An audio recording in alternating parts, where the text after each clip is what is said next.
வணக்கம் நண்பர்களே, முக்கிய செய்திகளை இந்த பதிவில் பார்க்க போகிறோம். அண்ணாமலை அண்ணன் இன்னும் ஊருக்கு வரலையா?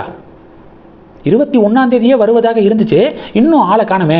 ஃபஸ்ட்டு 19ஆம் தேதி அப்படின்னு பகிரப்பட்டுச்சு, அடுத்து 21ஆம் தேதி அப்படின்னு போஸ்ட்போன் ஆணுச்சு, இன்னைக்கு 22. எங்கள் அண்ணனை காணோம் அப்படின்னு நிறைய அவருடைய அபிமானிகள், அவருடைய ஃபாலோவர்ஸ் எல்லாம் கமெண்ட் பண்ணுறாங்க. அண்ணாமலை அண்ணன் அமெரிக்காவிலிருந்து நாடு திரும்பி விட்டார் அப்படிங்கிற மகிழ்ச்சியான செய்தி கிடச்சிருக்கு. அண்ணாமலை அண்ணன் பெங்களூரில் இருக்கார். அண்ணாமலை அண்ணன் வந்த ஃப்ளைட்டு பெங்களூர் விமான நிலையத்தில் வந்து இறங்கியிருக்கு. அண்ணாமலை அண்ணன் பெங்களூரில் இருக்கார்.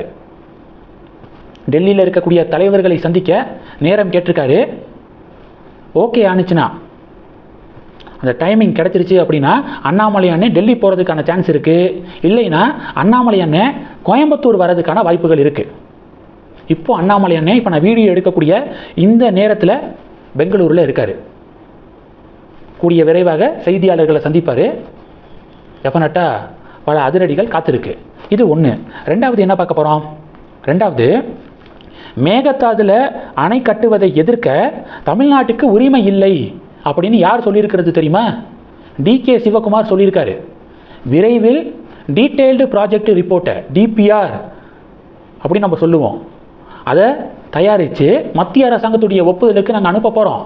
மத்திய அரசாங்கம் ஒப்புதல் கொடுத்த அடுத்த சில நேரங்களில், நிமிடங்களில் பூமி பூஜையை போட்டுருவோம், பணியை தொடங்கிடுவோம் அப்படின்னு DK சிவகுமார் பேசியிருக்காரு.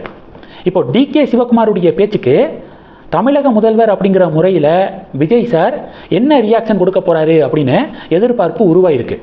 DK சிவகுமாருடைய ஸ்டேட்மெண்ட்டுக்கு கண்டனம் தெரிவிக்கணும் சிஎம். டெஃபினட்டாக அவர் என்ன சொல்லியிருக்காரு பாருங்க. மேகதாதுவில் அணை கட்டுவதை எதிர்க்க தமிழ்நாட்டுக்கு உரிமை இல்லை அப்படின்னு பேசியிருக்காரு. கடுமையான கண்டனத்தை சிஎம் பதிவு செய்யணும். ஆனால் இப்போ வரைக்கும் பதிவு செய்யலை.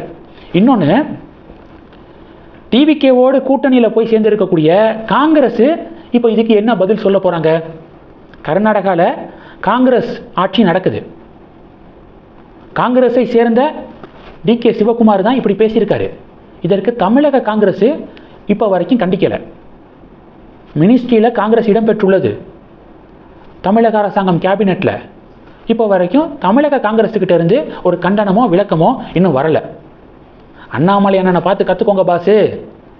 கர்நாடகாவில் பாஜக ஆட்சி நடந்தபோது மேகதாதுல அணை கட்டியே தீருவோம் அப்படின்னு உண்ணாவிரத போராட்டம் இருந்தது தமிழக பாஜக.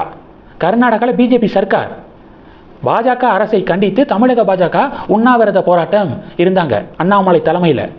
இது கடந்த காலத்தில் நடந்த வரலாறு. ஆனால் இங்கே தமிழக காங்கிரஸ் ஒரு சின்ன கண்டன அறிக்கை கூட இப்போ வரைக்கும் வெளியிடலை. இவ்வளோ பெரிய ஸ்டேட்மெண்ட்டுக்கு எதிராக லாஸ்ட்டு 5 வருஷமாக எந்த கண்டனமும் தெரிவிக்காத திமுக இப்போது கண்டனம் தெரிவிக்கிறதுக்கு வாய்ப்பு இருக்குது. ஏன்னா காங்கிரஸ் தான் டிவிகே பக்கத்து போயிட்டாங்களே. லாஸ்ட்டு 5 இயர்ஸு காங்கிரஸ் கூட இருந்தாங்க. இன்றைக்கி டிவிகே காங்கிரஸ் இருக்கிற மாதிரி DMK காங்கிரஸ் இருந்தாங்க. கர்நாடகாவில் DK சிவகுமார், சித்தராமையாலாம் மேகதாதுல அணை கட்டியே தீருவோம் அப்படின்னு பல சந்தர்ப்பங்களில் பேசியிருக்காங்க. ஒரு முறை கூட ஆளுங்கட்சி அப்படிங்கிற முறையில் திமுக கண்டிக்கவே இல்லை. ஏன்னா ஒரே கூட்டணியில் கண்டிக்கலை. இப்போ இதே திமுக திடீர்னு ஒரு நல்லவர் வேஷம் போடுவாங்க பாருங்க, கண்டிப்பாங்க பாருங்க. கர்நாடகா காங்கிரஸ் கவர்மெண்ட்டை கண்டிக்கணும், தப்பு இல்லை.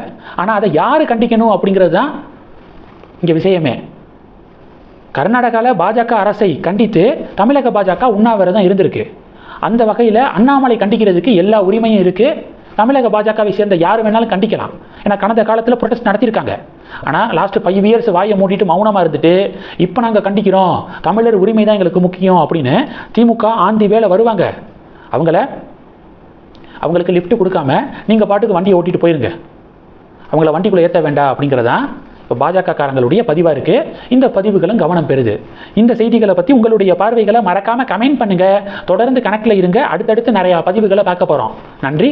ஜெய் ஹிந்த்.